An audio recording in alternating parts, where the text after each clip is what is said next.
जय जिनेन्द्र भाई साहब। कैसे? हाँ बिल्कुल, शुरू कीजिए साहब। जय जिनेन्द्र। जय जिनेन्द्र। जय निज जिनेन्द्र। स्वरूप को परम रस जामे भर्यो अपार, वंदो परमानंदमय समय सार अविकार। कुंद कुंद मुनि चंद्रवर अमृत चंद्र मुनींद्र, आत्मरसी बनारसी वंदो पद अरविंद। नाटक समयसार ग्रंथ में हमारी निर्जरा द्वार पर चर्चा चल रही है और बहुत ही महत्वपूर्ण प्रकरण चल रहा है ज्ञान सामान्य का। सामान्य ज्ञान का प्रकरण हमारा चल रहा है, जो कि आत्मानुभूति के लिए एक बहुत अच्छा उपाय है कि हमें पर्याय की दृष्टि छोड़कर द्रव्य की दृष्टि करनी है। पर्यायों पर से दृष्टि हटनी चाहिए। तो उसी से संबंधित हमने 20 नंबर का छंद पर कल चर्चा कर रहे थे हम। क्लास का समय हो गया था, जिसमें कि ज्ञान को चैतन्य रत्नाकर कहा था, आत्मा को चैतन्य रत्नाकर की उपमा दी थी, और ज्ञान को यहाँ से हमें भावार्थ कल हम पढ़ रहे थे। 20 नंबर छंद था। एक बार 20 नंबर छंद बोल लेते हैं और उसके बाद उसके ऊपर चर्चा करेंगे।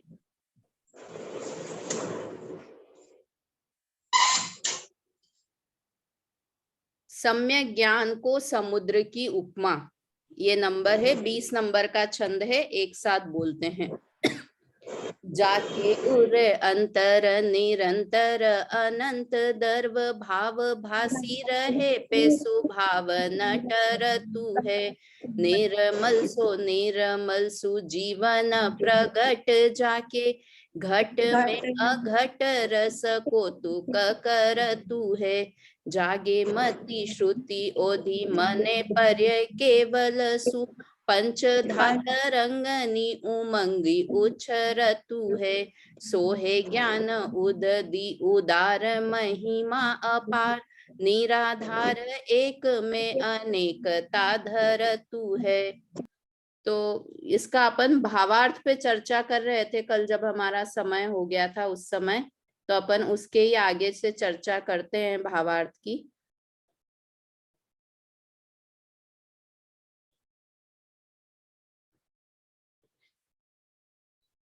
यहाँ ज्ञान को समुद्र की उपमा दी है। भावार्थ है, समुद्र में रत्नादि अनंत द्रव्य रहते हैं, ज्ञान में अनंत द्रव्य प्रतिबिंबित होते हैं। समुद्र को रत्नाकर बोलते ही, समुद्र का एक पर्यायवाची नाम है रत्नाकर।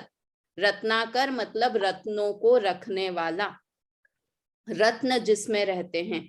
तो जैसे समुद्र में अनेक रत्न रहते हैं, उसी प्रकार ज्ञान में अनंत द्रव्य प्रतिबिंबित होते हैं। न सिर्फ अनंत द्रव्य के अनंत गुण, एक एक द्रव्य के अनंत गुण, और एक एक गुण की अनंत पर्याय प्रतिबिंबित होती है ज्ञान में। तो कितना बड़ा, मतलब वास्तव में रत्नाकर से भी ज्यादा, समुद्र से भी ज्यादा अगाध ज्ञान हो गया। ज्ञान को देखो, दो तरह की उपमाएं अपन जब भी ग्रंथ पढ़ते हैं, तो एक को ज्ञान को दर्पण भी कहा जाता है ना। जैसे दर्पण में वस्तु प्रतिबिंबित होती है, किंतु दर्पण वस्तु रूप नहीं हो जाता, वैसे ही ज्ञान में ज्ञेय प्रतिबिंबित होते हैं, किंतु ज्ञान ज्ञेय रूप नहीं हो जाता, इसलिए दर्पण भी बताते हैं। कई बार ज्ञान को दीपक, ज्ञान को सूर्य की उपमा देते हैं, और यहाँ पर ज्ञान को समुद्र की उपमा दे रहे हैं बनारसी दास जी, है ना। और बहुत अच्छे तरीके से उन दोनों में मिलाप किया है। तो ऐसे ज्ञान में अनंत द्रव्य प्रतिबिंबित होते हैं। प्रतिबिंबित होते हैं मतलब झलकते हैं, किंतु वह ज्ञान ज्ञेय रूप नहीं हो जाता ज्ञेयों को जानने से। अगर हम क्या करते हैं कि हमारे ज्ञान में कुछ प्रतिबिंबित हुआ, मानो ये चश्मा प्रतिबिंबित हुआ, तो ये दिखा और हम क्या मानने लगते हैं, ये मेरा या ये इसका। मतलब उससे संबंध स्थापित करने लगते हैं।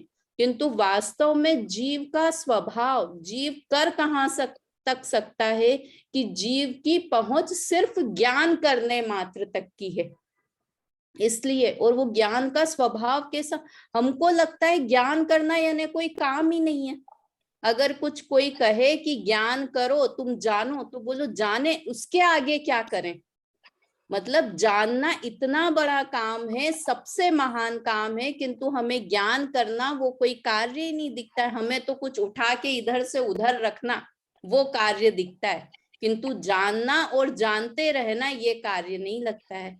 तो ऐसे यहाँ पर हमारे ज्ञान में देखो, एक वो आता है ना, इनकी स्तुति है अपने रविंद्र भाई जी की, शुभ काल लब्धि जागी जिनवर, मैं पास आपके आया हूँ। उसमें एक छंद आता है, मम ज्ञान में ज्ञान ही भासित हो, फिर लोकालोक भले झलके, परिय निज में ही तृप्त रहे, फिर कालावली अनंत बहे, शुभ काल लब्धि जागी जिनवर में, पास आपके आया हूँ। बहुत अच्छे भाव है इस स्तुति के, जिनेंद्र देव की स्तुति, और बहुत सुंदर भाव है।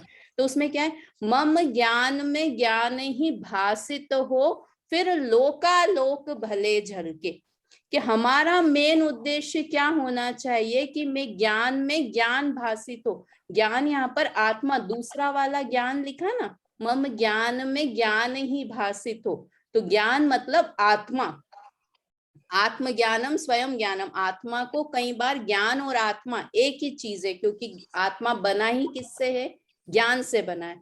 तो मेरे ज्ञान में सिर्फ आत्मा ही झलके, फिर बाकी दूसरे पर पदार्थ चाहे प्रतिबिंबित हो या नहीं हो, किंतु वो ज्ञान की इतनी स्वच्छता है कि उसमें पर पदार्थ प्रतिबिंबित होते ही होते हैं। इसी को कहते हैं कि आत्मा की स्वपर प्रकाशत्व शक्ति है। आत्मा में स्व को और पर को दोनों को प्रकाशित होते हैं, ज्ञान में दोनों प्रकाशित होते हैं। तो यहाँ पर लिखा कि अनंत द्रव्य जैसे समुद्र में अनंत रत्न रहते हैं, वैसे ही ज्ञान में अनंत द्रव्य प्रतिबिंबित होते हैं, पहली समानता। दूसरा, समुद्र रत्नादि रूप नहीं हो जाता, ज्ञान भी ज्ञेय रूप नहीं हो जाता। अपन ने चर्चा की, जानने मात्र से कोई पदार्थ उस ज्ञान में आ गया हो ऐसा नहीं है, सिर्फ जानने का काम है। जानने से ऐसा नहीं हो गया कि वो ज्ञान में वो पदार्थ घुस गया हो। जैसे दर्पण में अपने को कितना अच्छे से समझ में आता है कि दर्पण में हम हमारा चेहरा देखते हैं, दर्पण में हाथी दिखता है, मोर दिखता है, अग्नि दिखती है, तो किंतु वो दिखने से उसके अंदर चले जाते हो ऐसे नहीं है, या उस दर्पण के हो जाते हैं ऐसा नहीं है। वैसे ही पर पदार्थ मेरे ज्ञान में प्रतिभासित होते हैं, ज्ञान में दिखाई देते हैं, किंतु दिखाई देने मात्र से पर पदार्थ मेरे नहीं हो जाते, एकदम अलग अलग रहते हैं, है ना। दूसरा क्या दिया, समुद्र का जल निर्मल रहता है, ज्ञान भी निर्मल रहता है ना। सबसे स्वच्छ ज्ञान एकदम स्वच्छ है। देखो, ज्ञान को मिथ्या ज्ञान किस लिए कहते हैं, श्रद्धान के कारण। वास्तव में तो ज्ञान तो निर्मल ही है, जहां से प्रकट हुआ है वो निर्मल निर्मल ही है, जानता भी एकदम निर्मल ही है। किंतु ज्ञान को मिथ्या ज्ञान क्यों कह देते हैं, मिथ्या दर्शन के साथ में है, इसलिए वो मिथ्या ज्ञान नाम पा जाता है। वास्तव में तो ज्ञान निर्मल ही है ना। समुद्र परिपूर्ण रहता है, ज्ञान भी परिपूर्ण रहता है ना। परिपूर्ण रहता है मतलब उसमें बाहर से मुझे ज्ञान की और कोई मुझे ज्ञान दे ऐसी मुझे आवश्यकता नहीं है। वो बोलते ना, मैं स्वयं पूर्ण हूं अपने में, मैं अपने आप में परिपूर्ण हूं। और कितना ज्ञान है कि मेरे पास इतना ज्ञान है कि मुझे किसी दूसरे की ज्ञान की आवश्यकता नहीं है।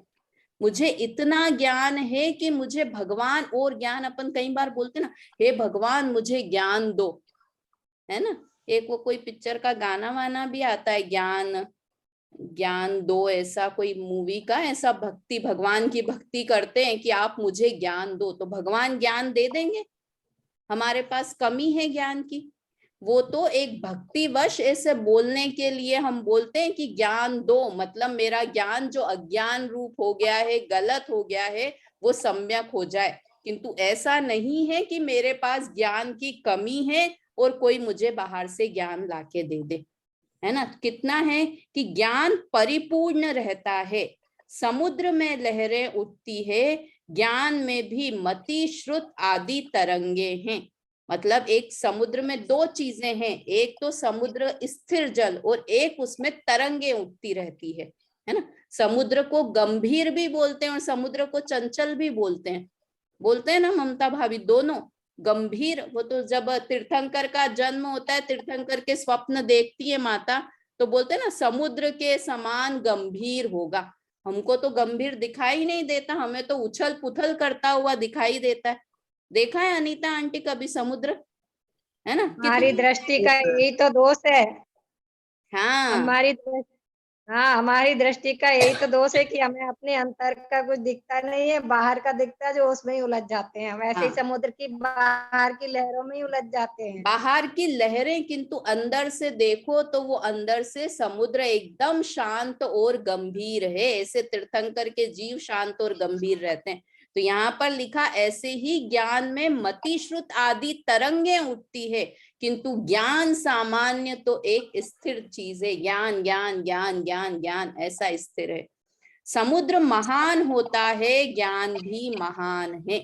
वास्तव में हमें ये कितनी बार पहले भी बोला ना कि हमको इसकी मोबाइल की महिमा आती है। अरे ऐसा मोबाइल, इतनी चीजें, गूगल पे देखो, जो चीज डालो वो चीज मिल जाएगी। आजकल तो वाकई ऐसे होता है कि अपन बच्चों से कुछ पूछो ना, 1 सेकेंड की, अरे वो डॉक्टर कहाँ है, तो 1 सेकेंड में हाँ मम्मी ये रहा डॉक्टर। बोलने की देरी है और इसमें मोबाइल में क्या नहीं है, सारी चीजों का आंसर इस मोबाइल में है।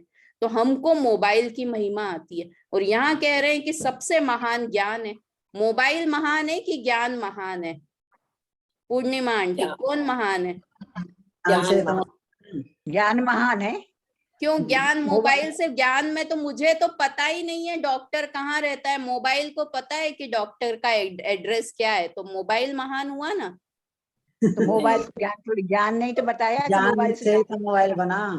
हाँ, नहीं तो कि ये मोबाइल की रचना ही ज्ञान से हुई है। तो हमने जिससे रचना हुई उस ज्ञान को तो हम भूल गए, और ये टंडीरा हमको दिखाई देता है, इसकी महिमा हमको आ जाती है, ज्ञान की महिमा एक तरफ रह जाती है। यहाँ लिखा है इस दुनिया में सबसे महान कोई है तो वो ज्ञान है। ज्ञान से बढ़ के, ज्ञान समान न आन जगत में सुख को कारण, यह परमामृत जन्म जरा मृत्यु रोग निवारण। ज्ञान के समान और कोई चीज नहीं है ना। तो ये ज्ञान भी महान है। समुद्र अपार होता है, ज्ञान भी अपार है, उसका आर पार नहीं है, कोई छोर नहीं है, कोई अंत नहीं है ज्ञान का। कितना ज्ञान मैं अपने अंदर से निकाल लूं कि ज्ञान खत्म हो जाए मेरे पास, है सुनीता आंटी। मैं 4 ये पूरी बनारसी दास जी की ये सारी गाथाएं याद कर लूं, सारे छंद, फिर ज्ञान खत्म हो जाएगा। फिर आप मेरे से कहोगे कि अब कोई और चीज याद कर लो, तो मैं नहीं कर पाऊंगी, कि कहूंगी मेरा ज्ञान खत्म हो गया। ऐसा सुना है कभी कि किसी के पास ज्ञान खत्म हो गया, इतना सारा ज्ञान हो गया था? तो यूं बोलते हैं ज्ञान तो और ज्ञान करो तो और बढ़ता है ज्ञान। जितना जितना आप पढ़ोगे तो ज्ञान बढ़ता जाएगा, कम नहीं होगा। तो ज्ञान का उपयोग, तो यहाँ क्या लिखा, ज्ञान अपार है, जैसे समुद्र का एंड नहीं दिखता है। अभी हम लोग क्रूज पे गए थे घूमने के लिए, तो वहां ऊपर उस पे बोट के ऊपर गए तो इतनी दूर तक दृष्टि लगाओ, पानी के अलावा कुछ दिखेगा ही नहीं। कितनी भी बड़ी चीज से देख लो तो आपको लगता है कुछ एंड ही नहीं है, एंडलेस है समुद्र। ऐसे ही ज्ञान भी एंडलेस है। क्यों बता रहे हैं ये ज्ञान की महिमा? कि अरे ये ज्ञान की महिमा इसलिए बता रहे हैं कि ये ज्ञान जिसमें है ना वो तू है, और तुझे अपनी महिमा आनी चाहिए, इसलिए ज्ञान की महिमा कर रहे हैं। किस लिए कर रहे हैं ज्ञान की महिमा? कि तुझे अपनी महिमा आए, ये ज्ञान तेरे अंदर है, इसलिए तुझे अपनी महिमा आए, इसलिए तेरी महिमा बता रहे हैं, ज्ञान की महिमा बता रहे हैं, मतलब, है ना। समुद्र अपार है, ज्ञान भी अपार है। समुद्र का जल निजाधार रहता है, ज्ञान भी निजाधार है। देखो ये कितनी अच्छी बात की कि ज्ञान भी अपने आधार से है। शास्त्र के कारण मुझे ज्ञान है ऐसा नहीं है, आंखों के कारण मुझे ज्ञान है, गुरु के कारण मुझे ज्ञान है ऐसा नहीं है, ज्ञान ज्ञान के आधार पर है। देखो एक और बात कि वो आता है ना कि एक दीपक जल रहा है, तो उस दीपक को जानने के लिए हमें क्या दूसरे दीपक की जरूरत पड़ती है? कि दीपक सबसे पहले स्वयं को प्रकाशित कर रहा है, उसके बाद वो जगत की दूसरी चीजों को प्रकाशित कर रहा है। वैसे ही हमारा ज्ञान पहले मैं आत्मा हूं ऐसा प्रकाशित हो रहा है ज्ञान में, कि ये ज्ञान जहां से निकल रहा है ना, वो ज्ञान का पुंज मैं आत्मा हूं, मतलब ज्ञान मेरे ही आधार से है, अपने ही आधार से है, पर के कारण से ज्ञान नहीं है। और फिर पर पदार्थ उस दीपक में झलको तो झलको, नहीं झलको तो नहीं झलको, उस दीपक को क्या फर्क पड़ता है। वैसे ही ज्ञान में मेरे आत्मा प्रतिबिंबित हो जाए, ज्ञान में मेरे आत्मा झलकने लग जाए, फिर पर पदार्थ गेय झलके तो झलके, नहीं झलके तो नहीं झलके, उससे कुछ फर्क नहीं है ना। तो ज्ञान स्वयं अपने आप को प्रकाशित करता है, अपने ही आधार से है। समुद्र अपने स्वरूप की अपेक्षा एक और तरंगों की अपेक्षा अनेक होता है, ज्ञान भी ज्ञायक स्वभाव की अपेक्षा एक और ज्ञेयों को जानने की अपेक्षा अनेक होता है। जिसको जाना वैसा ज्ञान हो गया। जैसे अग्नि के लिए बोलते हैं ना, काष्ठ की अग्नि, लकड़ी की काष्ठ की अग्नि, गैस की अग्नि, कंडे की अग्नि, अग्नि अलग अलग, किंतु वो अग्नि वास्तव में तो अग्नि है, हम तो उसको किसी के आधार पर कह देते हैं कि ये लकड़ी की अग्नि, काष्ठ की अग्नि। वैसे ही ज्ञान तो ज्ञान ही है, ज्ञेयों को जानने की अपेक्षा उसे अनेक रूप कहा जाता है, किंतु वास्तव में तो एक ज्ञान सामान्य ही है, और उस ज्ञान सामान्य पर हमें दृष्टि करनी है। तो इस तरह से ये एक हमारा बहुत महत्वपूर्ण प्रकरण ज्ञान का हुआ। इस पूरे 2 छंदों से हमने क्या सीखा, क्या समझ में आया? ये 19 और 20 समुद्र की महिमा आई कि ज्ञान की महिमा आई? ज्ञान की महिमा ना, कि हम ऐसे ज्ञानवान हम स्वयं हैं, तो मैं स्वयं अपने आप में परिपूर्ण हूं, ऐसी मुझे निजात्म की महिमा आनी चाहिए। और कितना ज्ञान हम, इसलिए इन्होंने यहाँ क्लियर लिखा कि हम ज्ञान के नाम से शास्त्र ज्ञान, दूसरा ज्ञान, मति ज्ञान, श्रुत ज्ञान, केवल ज्ञान, इन सब में नहीं उलझ जाएं। हम अगर इनमें उलझे ना तो अब दुखी ही रहेंगे। क्या सोचेंगे कि अरे मुझे तो मति श्रुत ज्ञान ही है, भगवान को देखो केवल ज्ञान है, वो तो सब कुछ जान पा रहे हैं, मैं तो इस दीवार के बाहर क्या है ये भी जान नहीं पा रहा हूँ, कहाँ अवधि ज्ञान मुनिराज को और मेरा कहाँ इतना सा मति श्रुत ज्ञान। तो कह रहे हैं पर्याय वाला ये वाला ज्ञान नहीं देखना है, मति श्रुत वाला ज्ञान सामान्य जो कि मेरा स्वभाव है वो मेरे पास मौजूद है, और उस ज्ञान से मैं परिपूर्ण हूं, और कोई ज्ञान की मुझे आवश्यकता भी नहीं है।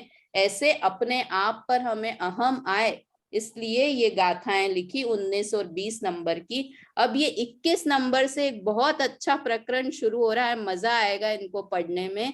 ये वास्तव में ये 21 नंबर का छंद है, कलश तो खाली इसी 21 नंबर पे था, किंतु बनारसी दास जी को इतनी अच्छा लगा ये प्रकरण कि 22, 23, 24, 25, 26 और 27 इतने छंद उन्होंने अपनी तरफ से लिख दिए। ये खाली जो 21 नंबर का छंद है ना, ये कलश है अमृत चंद्र आचार्य का, उसकी इसमें झलक है। और इसके बाद के 6 छंद और बनारसी दास जी ने इसी बात की पुष्टि के लिए लिखे हैं।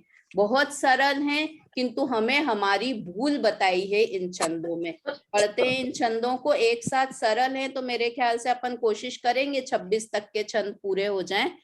पढ़ते हैं, ज्ञान रहित क्रिया से मोक्ष नहीं होता है, नहीं होता। 21 नंबर का छंद है, बोलते हैं एक साथ।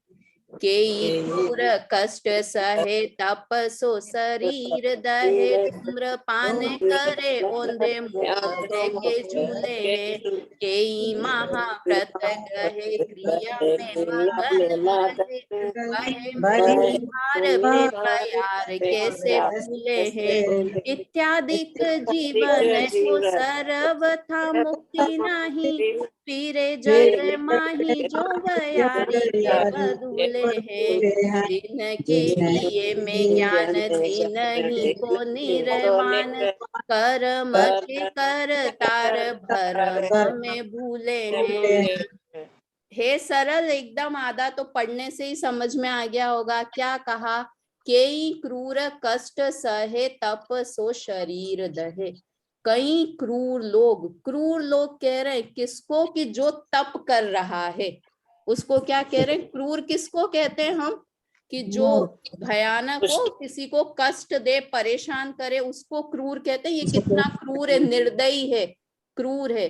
तो कोई कहते हैं कोई क्रूर कष्ट सहे, कष्ट सहन कर रहा है और उसको क्रूर कह रहे हैं। मैंने एकदम ये पढ़ा तो समझ में आया कि उसको क्रूर क्यों कह रहे हैं। तो देखो, एक बहुत सरल बात है कि अपने जैन धर्म में एक बात है कि हमें किसी परजीव को दुखी नहीं करना चाहिए। अहिंसा है ना अपने, कि किसी को भी दुखी मत करो, किसी भी जीव का दिल दुखाना, उसको दुखी करना पाप है। तो जैन धर्म में ये बात कहाँ से आ गई कि हम अपने आप को दुखी करें? जो अपने आप को दुखी करता है उसे यहाँ पर क्रूर कह रहे हैं। कैसा क्रूर? कष्ट सहे तप सो शरीर दहे।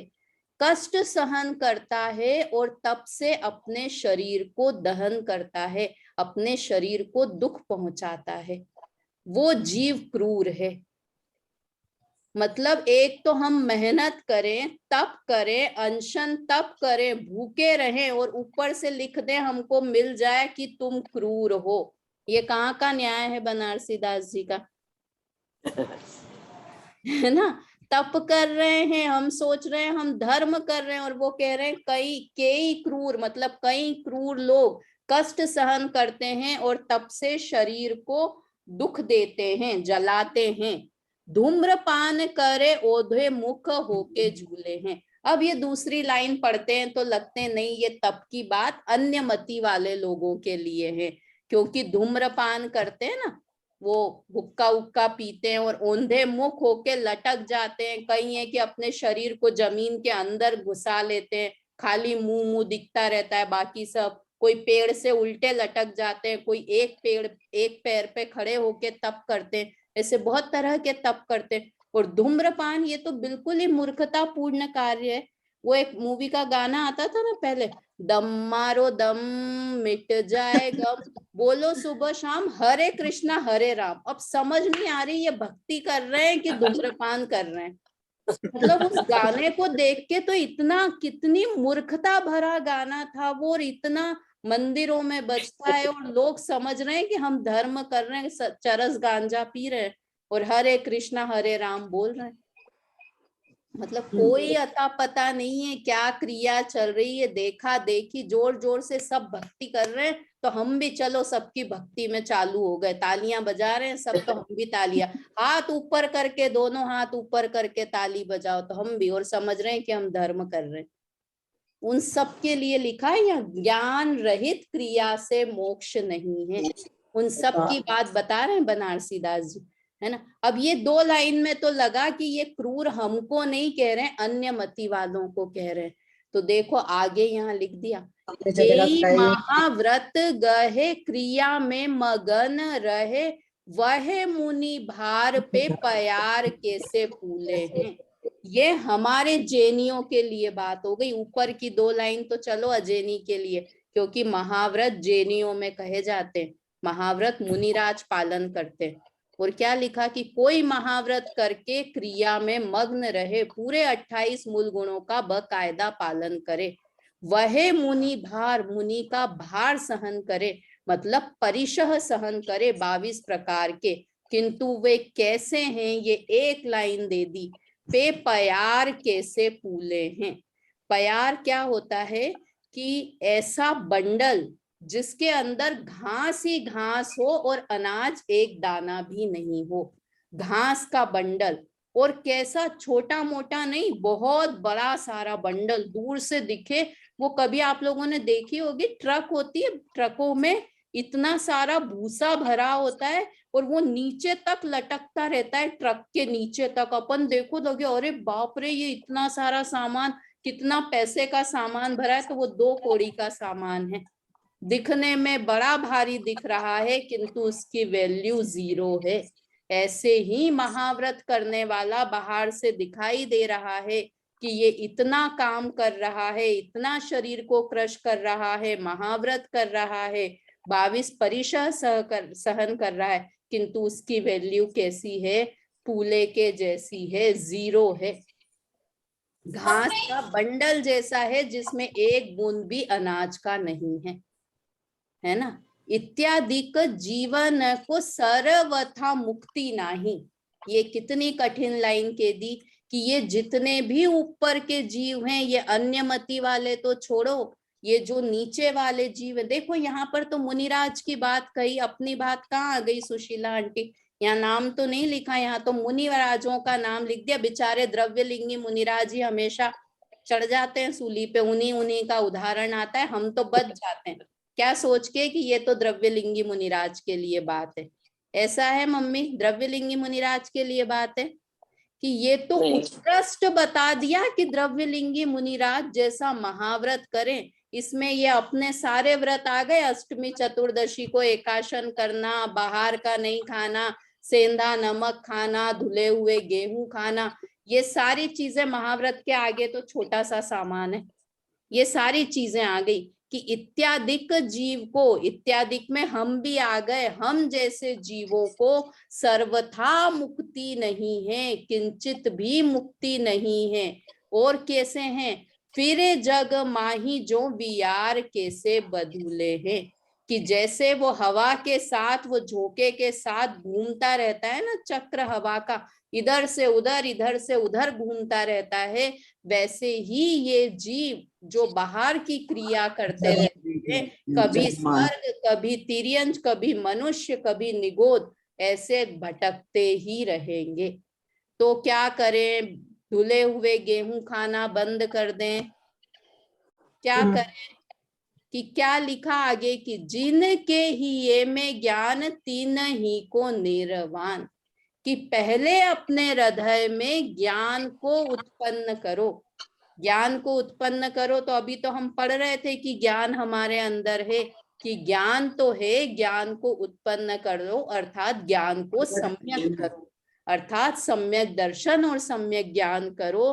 कि जिनके हृदय में ज्ञान है, जिनके हृदय में सम्यक ज्ञान है, तीन ही को निर्वाण, उन जीवों को पक्का है मोक्ष की प्राप्ति होगी ही होगी। और जो लोगों को ज्ञान नहीं है और बाकी महाव्रत हैं, अनुव्रत हैं, तप हैं, उनको मुक्ति है कि नहीं है, कि कदापि नहीं है। देखो एक बात हमेशा याद रखना, एक वो आता है ना, एक होए तिहु काल में परमारथनु पंथ, कि मोक्ष जाने का एक ही रास्ता है। हमको क्या वास्तव में, या आपकी क्या मेरी भी बात बताऊं, हमको क्या लगता है कि 2 रास्ते हैं मोक्ष के, कि एक तो है कि जो हम ये क्रिया करते रहते हैं उससे मोक्ष हो जाएगा, और किसी किसी को सम्यक दर्शन सम्यक ज्ञान से हो जाएगा। हमारे अंदर कहीं ना कहीं ये चोर बैठा हुआ है कि जो हम ये क्रियाएं कर रहे हैं, तप कर रहे हैं, व्रत कर रहे हैं, स्वाध्याय कर रहे हैं, विधान कर रहे हैं, पूजा कर रहे हैं, ये कहीं ना कहीं तो मुझे सम्यक दर्शन और मोक्ष दिला ही देगा। ये हमारे अंदर में ये अनादि का अग्रहित मिथ्यात्व पड़ा हुआ है, ऐसा है ना। और ये गलत मान्यता ही हमको मोक्ष, किंतु यहाँ पर लिख रहे हैं कि परमार्थ का पंथ एक ही है। जो आज तक मोक्ष गए हैं, जा रहे हैं और आगे भी जाएंगे, वो किसकी वजह से जाएंगे, कि जिनको सम्यक ज्ञान हुआ है उन्हें ही मोक्ष होगा। और हम सम्यक ज्ञान वाली चीज को तो आंख बंद करके बैठ जाते हैं और बाकी सारी चीजें हमारी चालू है। इसका मतलब हम मोक्ष का कारण अन्य चीजों को मानते हैं। समझ में आया? तो लिखा है कि जिनके हृदय में ज्ञान है उन्हीं को निर्वाण होती है। और क्या लिखा है? कर्म के करतार भरम में भूले हैं। और जो कर्म के करने वाले हैं, मतलब जिनके हृदय में ज्ञान तो नहीं है, सिर्फ क्रिया ही क्रिया है, ज्ञान बिना की क्रिया है। कर्म के करतार, कर्म मतलब यहाँ क्रिया करने वाले, कर्म मतलब ये बाह्य का क्रिया कांड करने वाले जो हैं वो भ्रम में भूले हुए हैं। क्या भ्रम में? कि ये करते करते मुझे मोक्ष हो जाएगा, ऐसे भ्रम में भूले हुए हैं। तो वास्तव में हमारी ऐसी स्थिति नहीं होनी चाहिए कि हमें अपना पूरा समर्पण ज्ञान को सम्यक करने में, सम्यक ज्ञान सम्यक दर्शन करने में लगाना चाहिए। ठीक है, यहाँ पर ये 21 नंबर के छंद की बात हुई। इसका अर्थ भी नहीं पढ़ते हैं अपन क्योंकि सरल ही था, इसमें और कुछ था नहीं। 22 नंबर के छंद पे सीधे आ जाते हैं। दोहा है, व्यवहार लीनता का परिणाम। कि व्यवहार में ही, मतलब व्यवहार मतलब यहाँ किसको कहा? निश्चय बिना वाला व्यवहार, बाह्य के क्रियाकांड करना, उसको यहाँ व्यवहार कह रहे हैं। बोलते हैं, दोहा है 22 नंबर का, लीन भयो व्यवहार में उक्ति न उपजे होय, दीन भयो पद जपे उक्ति कहाँ से होय। ऊपर तो एक तरह का तप बताया था कि अनशन वगैरह तप करते हैं। अब यहाँ दूसरे प्रकार के जीव बताए कि जो जीव व्यवहार में ही लीन है और कुछ उन्हें मोक्ष की उक्ति दिख नहीं रही कि कैसे जाएंगे, सब कर रहे हैं, उसी भेड़ चाल में चल रहे हैं, कोई उक्ति सूझ नहीं रही है मुक्ति के लिए। तो क्या करते हैं? दीन भयो प्रभु पद जपे, भगवान के सामने दीन होके, आती ना, करुणा निधि तुमको समझनाथ, भगवान भरोसे पड़ा रहा, भरपूर सुखी कर दोगे तुम, यह सोचे सन्मुख खड़ा रहा। क्या करें कि भगवान के सामने जाके, हे भगवान बस मुझे कैसे भी सम्यक दर्शन कर दो, मैं बहुत दुखी हूं, मुझे कैसे भी सुखी कर दो। ऐसे दीन बन जाते हैं भगवान के सामने, जैसे हमारे जैसा दुखी तो कोई नहीं है, हमसे सुखी तो हमारे पड़ोसी हैं। जो दर्शन करने जा रहा है मतलब वो सबसे ज्यादा ऐसे दीन होके भगवान के सामने, और मैंने तेरे ही भरोसे पारसनाथ, भंवर में नैया डाल दे, कि बस अब मैंने तो डाल दी, अब पार्शनाथ जी मुझे आप पार लगा दो। तो ऐसे जैसे दीन होके प्रभु के पांव में पड़े रहेंगे तो ऐसे जीव को मुक्ति हो जाएगी क्या? तो यहाँ लिखते हैं, मुक्ति कहाँ से हुई? कि ऐसे ऐसे दयनीय बनने वाले जीवों की भी मुक्ति होने वाली नहीं है। देखो ऐसे कहते हैं ना कि भगवान है वो पिता का रूप है। आज तो फादर्स डे के बहुत मैसेज आ रहे हैं कि पिता का दिन है आज, है ना, पूरे मोबाइल व्हाट्सएप भरे हुए हैं। तो क्या पिता का दिन है? तो हम पिता के कैसे भक्त बच्चे हों कि हम पिता के सामने जब जाएं, पापा मेरे पास तो पैसे ही नहीं है, आप कितने महान हो, मुझे आपके जैसा कर दो, मुझे भी बिजनेस में पैसा दिला दो। तो क्या करेंगे? एक थप्पड़ मारेंगे पिताजी, पैर दबाता रहे पिताजी के, पापा बस पैसे दे दो, पैर दबाता रहे, पापा बस पैसे दे दो, जैसे आप अमीर हो वैसा ही अमीर मुझे कर दो। तो क्या कहेंगे? एक थप्पड़ मुंह पे रसीद करेंगे। क्या बोलेंगे? कि ये तू ऐसी मेरे सामने वो मत कर, मेरे आगे पीछे मत घूम, दया का भिखारी मत बन, कुछ मेहनत कर, पुरुषार्थ कर तो तू खुद पैसे कमाएगा।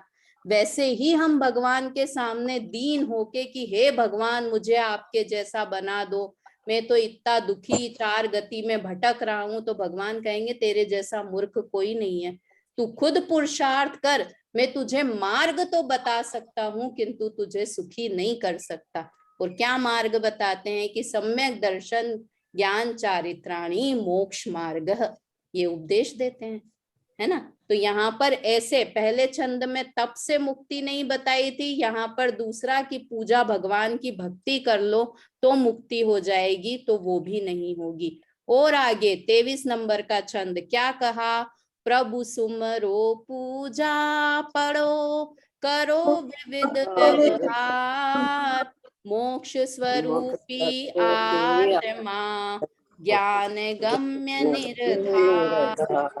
क्या लिखा आगे कि बहुत भगवान का नाम लो, प्रभु सुमरो, प्रभु का स्मरण करो, पूजा करो, स्तुति करो, विधान करो, पाठ करो, करो विविध व्यवहार, बाहर की सारी चीजें कर दो, किंतु मोक्ष स्वरूपी आत्मा, आत्मा मोक्ष स्वरूपी है, ज्ञान स्वरूपी है, ज्ञान गम्य निर्धार, वो ज्ञान से ही प्राप्त होने वाला है, ऐसा निर्धार करो, ऐसा पक्का विश्वास भरोसा लाओ कि ज्ञान की आत्मा की प्राप्ति ज्ञान से ही होगी, ऐसा निर्धारण करो, है ना। मतलब ये 3-4 छंदों में हम जितनी भी क्रिया से मोक्ष मान रहे हैं, उन सब क्रियाओं का निषेध बनारसी दास जी ने किया है और कहा है। देखो ये 23 नंबर का अर्थ पढ़ते हैं, भगवान का स्मरण करने, पूजा स्तुति पढ़ने